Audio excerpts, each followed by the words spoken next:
All right, from the game to another terrific rivalry. Spoiler alert, almost all of these on here are amazing rivalries as we're in Week 13. We have Texas A&M on the road at LSU.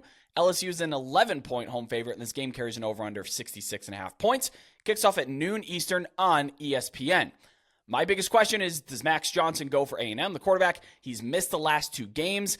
This Jalen Henderson kid who stepped in, he's been pretty decent in his absence, but I think A&M would like to see Max Johnson be the quarterback for this game.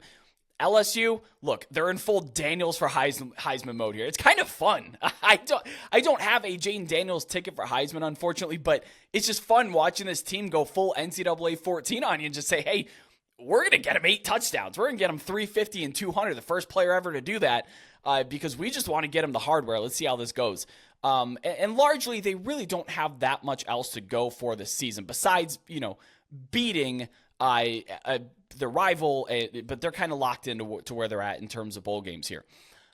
This is the game I'm looking for the Tigers to run up the score, to be honest, if they're able to, for the sake of Daniels. So this isn't going to be, okay, we're up 12 or up 20 at the end of the fourth quarter, so we're pulling all of our stuff. I don't think they're going to do that. They're going to try to get them as much work as they can because, to be honest, don't know if Daniels is going to play in the Citrus Bowl or whatever bowl game that they're playing in, right? So this may be his last game as an LSU Tiger. And then my other question is, how much fight does Texas A&M have left without Jimbo Fisher? They're likely headed to a Las Vegas Bowl, a Liberty Bowl, and as we've seen, Texas A&M projects themselves as a much bigger program than that they're above the Liberty Bowl. They're above the Las Vegas Bowl. They're, as the university president, I think it was the one with the quote, said, we're a national championship program. Okay. But, last couple of seasons, they've been trading upsets. So, it's not out of the question. It's not impossible here. I'm not sure that LSU, though, goes into this game surprised, quite potentially like they did last season. I talked about available stats or available yard stats that I brought up on the last episode when we were talking about Oregon State. LSU is number 1 in the country, gaining almost 74% of available yards to them. That means where are you getting the ball? How far are you driving it? If you're getting 74, 75% of your available yards every drive, you're probably finding the end zone on the vast majority of those drives. The best matchup here, the Aggies' defense and their ability to limit explosive plays. But Jane Daniels, man, he has more 20-plus yard plays himself than all but 11 FBS teams on the season. Ultimately, I think elite offense wins out over elite defense. I actually do lean LSU with the points here. I think they're the more motivated team. They have a very direct goal, a very direct incentive to score as many points as they can. And, of course, the question is, can Texas A&M keep up offensively? I'm not really sure, even against this bad LSU defense. A&M is 102nd in rushing success rate. Their weapons come in the pass game, like Evan Stewart, but they're also down to their third-string quarterback, potentially. Brett, a couple questions that I have.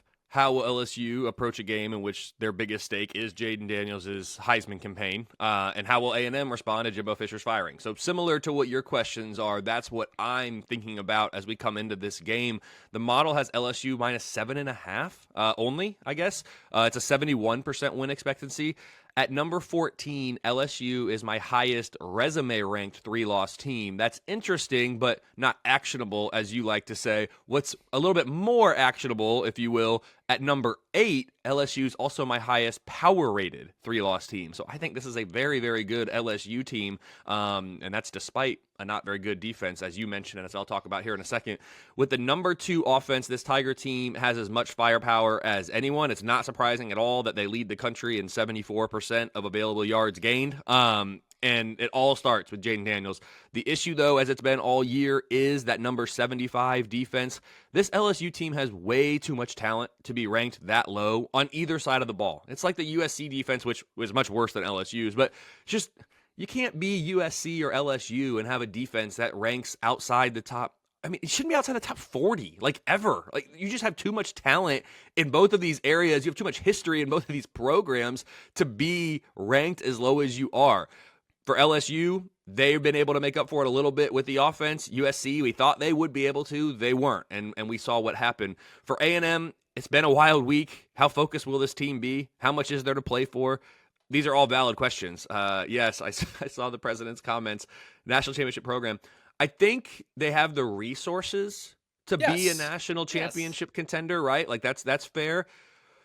But when your last national championship was in 1939, I think it was, you probably can't call yourself a national championship program. I mean, we're coming up on 100 years. So you got to get there and do it before we start making those claims. It's absolutely incredible, the buyout that they're paying, and who are they bringing in? I mean, that's the big question. Who are they going to be able to bring in? I'm very interested in that. The timing of Jimbo's firing was interesting to me. I'm not sure why it had to happen at this exact moment in time going into the LSU game. Like, I don't know what would have been. I believe they canned him before Abilene Christian. But sorry, was it before? Okay, but essentially, gotcha. Okay, ahead of the LSU. I mean, gotcha. Yeah, sorry. Losing track of my days here. Clearly, off a 51-10 win is when they canned him. So that's right. Yeah. Okay. So it's the highest I had them power rated all year when that happened, and it was the highest they were in my most deserving rankings that they've been all year. That's why it was so interesting to me. Okay, 2 games left in the year, but what's the difference? Like, what do you really get that big of an advantage by doing it 10 days before you would have otherwise, 13 days before you would have otherwise? I don't know. So either way, the model has LSU minus 7.5. It's a 29% chance that A&M makes it back-to-back wins versus the Tigers for the first time since 1994-95, Brett. Wow.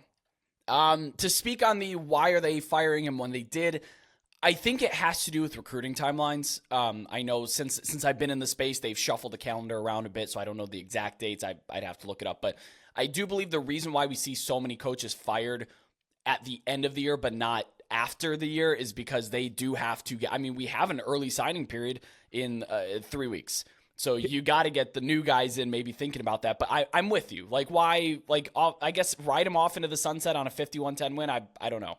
Yeah, well, my only, and we got to move on. My only kind of retort to that is, okay, so now the recruits know who's not the coach. They still don't know who the coach is. Yeah, so if I'm a recruit and I'm deciding between A&M and somewhere else, me knowing it's not Jimbo, I guess that's better than me not knowing if it's not going to be Jimbo, but I still don't know who it is. So I understand, and the calendar's a mess. It really is. We have to try to figure out how to decompress this crazy time of year and have the focus be on the games that are being played, because these are very important games across the country every single week. So I get it. I'm with you. I understand. But as a recruit, does it really help all that much to know who it's not going to be when you still don't know who it is? I don't know. We could talk about that probably in the offseason. Yeah, and just a small tangent to wrap that up there. I know that the coaches and the programs detest this early signing period. And I get it, because you're focused on signing a class before your season's over. And it's like, what are we doing? And like now the bulk of commitments happen on the early signing period and the late signing period. There may be 3 guys in the top 30 and the top 25 that are left unsigned. And a lot of that's because of decommitment. So yeah, I think I would like to see that moved, but hey, that's just me.